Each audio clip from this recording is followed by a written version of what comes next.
It was spring, and the lilacs in the park were blooming. Their sweet fragrance filled the air, and I stopped by a bush to pick one of the flowers. As I held the freshly blossomed lilac in my hand, I thought about my relationship with her. The beginning of our relationship was like this flower, full of life, fresh and new. Every day with her was like the spring, when everything awakens and every moment seemed to matter. Everything felt so beautiful and carefree, as if we were discovering the world together for the first time. I remember how we spent hours outside, walking hand in hand under the lilacs, laughing. Our conversations were filled with hopes, plans, and dreams.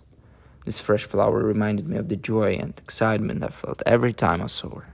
I was convinced that this feeling would last forever, just as it seemed that the lilacs would bloom forever. But time passed.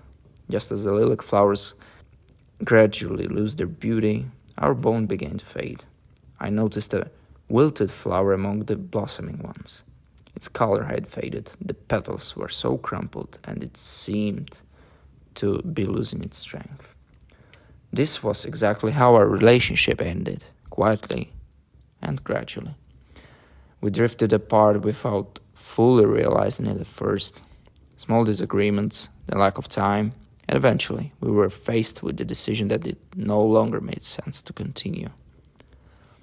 That wilted flower reminded me of the end. The lost beauty that was so intense, but now it is only a memory. I let it fall back to the ground, living in the grass, because like our relationship, it no longer had a future at the sense. But I still held a fresh flower in my hand, a reminder of the beautiful things we once had. And yet, despite the impermanence, there is comfort in knowing that new seasons will always come, and them, new blooms, new moments to embrace. As I walked away, I realized something. Just like the flowers bloom and wither, so do the moments in our lives. No matter how wonderful or perfect something seems, nothing lasts forever. The lilac blooms, it dazzles us with its beauty, and then it fades. And that's how life is, fleeting, ever-changing. But instead of mourning what we lose, we must cherish it while it lasts, knowing that everything, even the most beautiful things, are temporary.